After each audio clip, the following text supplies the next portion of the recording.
So you have top and bottom pair. Cool. Multi-way pot? Eh. Not a great texture? Eh. Face a big river bet? Ugh. Let's review the spot together. Good morning, how are we doing today? My name is James Sweeney, aka SplitSuit. Welcome back to another video. Today we're going to review a hand sent in by BPR over on the Red Chip Poker Discord. You can join for free today at redchippoker.com/discord. Post hands, ask questions, jump in the conversation, and I'd love to see you over there.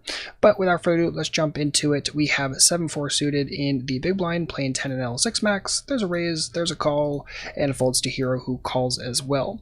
And this is one of those where I get why people like to play these hands. I do too, so I totally understand it, but it's one of those where it is a pot size open raise. That's not great. We are going to be out of position in a multi-way pot. That's not great. We definitely have some dominated characteristics between straights and flushes we could catch. That's not great. So it's possibly a little wide of an overcall. I'm not going to fault you, especially if you have any reads or information. Any of these guys aren't particularly strong players. Just keep in mind it's probably a little bit on the wider side of things. But anyway, we end up going to the flop top and bottom pair. Hero decides to check, and let's back up a tick and discuss what we should be doing in this spot.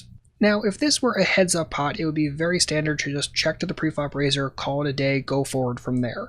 But in multi-way pots, I would definitely encourage you to consider leading out in this situation, not just going for the default check to the middle position in this spot. This is a spot where leading out can make a lot of sense, especially if our hand has the right characteristics, and our hand is quite close to having a lot of those things. So think about what your options are in this situation, right? You can check or you can lead in this spot. And if you decide to lead, pretty good. You make sure the pot is building, you make sure that you're not giving free cards on a texture that's not particularly good, and you control things like the bet size and all that kind of fun stuff. And that's a pretty good thing at the end of the day.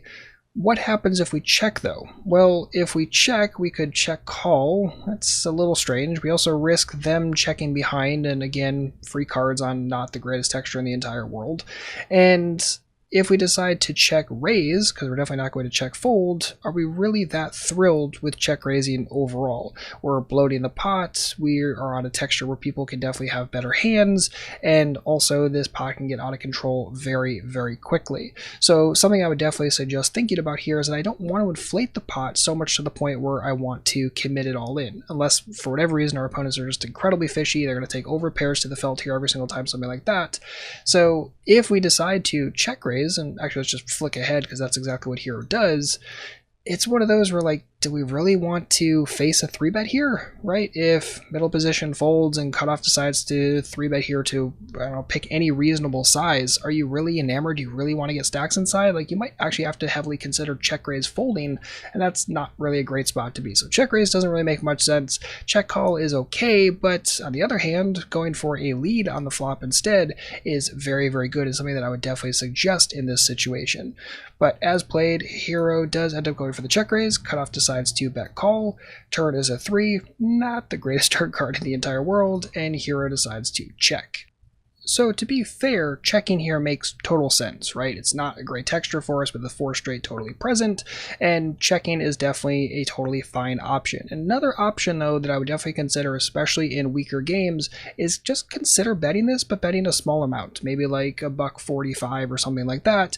There's still some value that can be captured here, flush draws that will continue, straight draws that might continue, that kind of stuff, and also single pairs or over pairs that could continue as well. So I think there's enough that can continue to a bet. Again, smaller size bet, don't like pot it in this situation, but I think if we went for a smaller bet at 10 and L6 max, I think that's going to be a better overall play. Checking again is totally fine and understandable. I just think in certain games against certain opponents, betting can definitely do more, again at the smaller size though.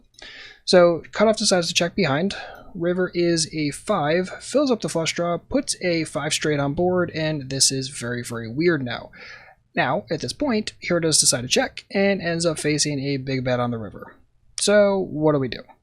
So even though we're getting 2-1 on a call here, it's just one of those where it's probably going to have to be a check fold. It's a chop against anything that we happen to beat. Even if our opponent has a bluff, we're still chopping against it with a straight on board. And if our opponent has a sneaky 8, or if they ended up rivering that flush draw, we're just paying that off. And I don't really see any reason to do that here. I think check fold is going to be totally fine, just like hero did. I don't see much reason to check raise, don't see much reason to check call, and as such, check fold is the only option left at the end of the day. So this may not seem like the most eventful hand in the entire world. It's not the biggest pot in the entire world. It's just a simple check fold on the river, so we don't even see showdown in this spot. It's worth it for one major purpose, and that is going back to the flop and really thinking about leading instead of just going for a check, and especially better than going for a check raise.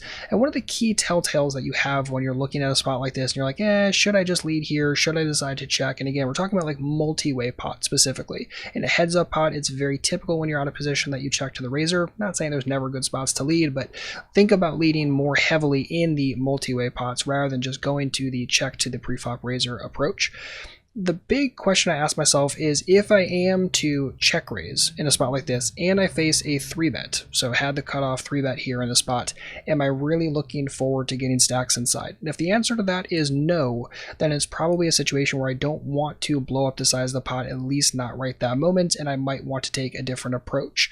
So if that's the case and I don't really want to face a 3-bet here, I might more heavily consider, again, just leading here solves the issue of having to worry about a check raise in the first place, and you can go forward from there. So make sure that you consider that approach. Most people never consider it. They just simply check every single flop when they're out of position, but there are lots of opportunities in these multi-way pots where leading can make a lot of sense and do you a lot better, and also generate pot sizes and create pot sizes that accomplish the goals that you're looking for with whatever hand strength against whatever opponent you happen to be against. And just for the record, if you want to do even more work on post-flop analysis and exploration and really looking at post-flop from a very technical point of view, I would highly suggest checking out my post-flop workbook. You can go to SplitSuit.com/postflop, learn all about it. It will run you through a lot of the situations we explored today, things like check raising, things like betting smaller and what that actually accomplishes and what you're doing to your opponent's range at that point, looking at things on a multi-street basis, and making sure that you're eking out better value with your value hands and finding some extra creative bluffs along the way as well.